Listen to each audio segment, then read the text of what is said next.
bring them, yeah, just sit back, put your legs on, keep him flexed left. You might get a change if he's not slightly flexed left. There you go. Very good. Super job.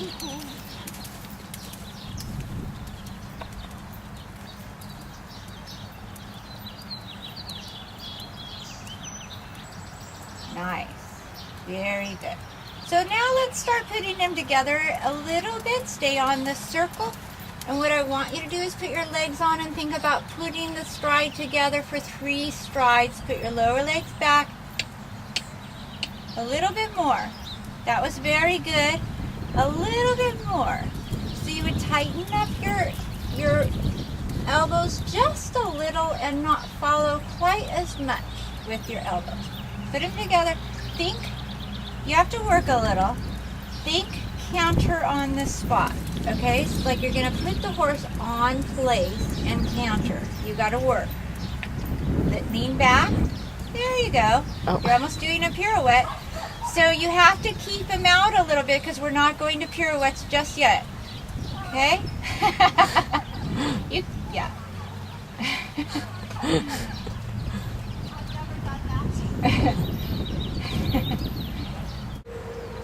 Yeah, it's nice. It's a really good collected walk. He could maybe come up a little bit more in the frame for a collected walk, but I'll put it on the tape anyway. So I don't think anything is going to be perfect, but this is a nice feel, isn't it? It's amazing. So from this walk, let's see if you could get a canter this direction, and we'll try the collection this direction, and we'll play with it a little bit. We'll see what happens. We'll see if he does a pirouette or if he can't. All I want is like 3 strides, collected canter on a big circle. Not really a pirouette, but it's okay, you know.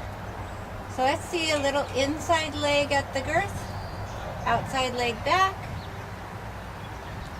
weight to the inside. So he took a few trot steps, that's okay. Mostly because you need to have a little more contact with the reins for the canter transition. Good.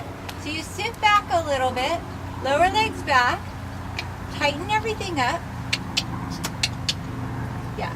And maybe a little bit more legs so that he collects a little bit more. You want to think he collected, but I really want him to collect. And canter on the spot. There you go. And out. Good for you. Keep your upper body straight on the way out. Don't try to help him with your upper body. Just use your legs. Okay? Shorten your range just a hair. And you pick the spot.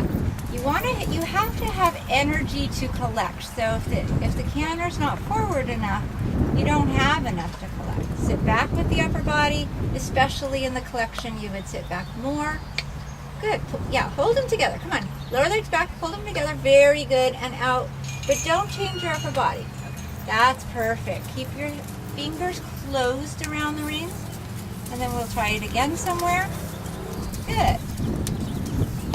Good, good, good. And out. That was better. Yeah, so that's more what I'm looking for, is like a real reaction. And sometimes it's too much. Sometimes it's not enough. But that's fine. It's fine.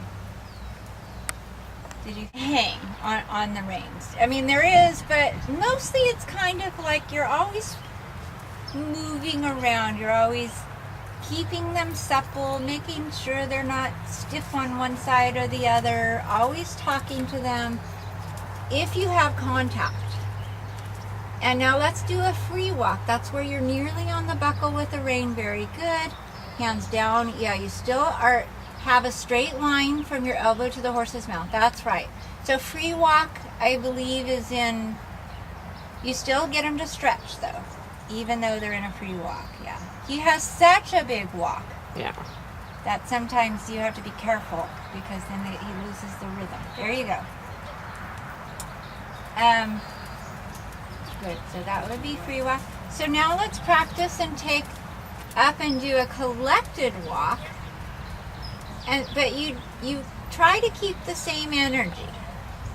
So you just take up, Squeeze with your legs, not so much that he trots, but that he doesn't slow down, and the frame comes up.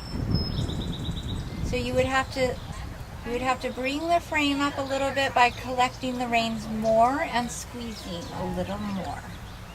Now he's doing the thing.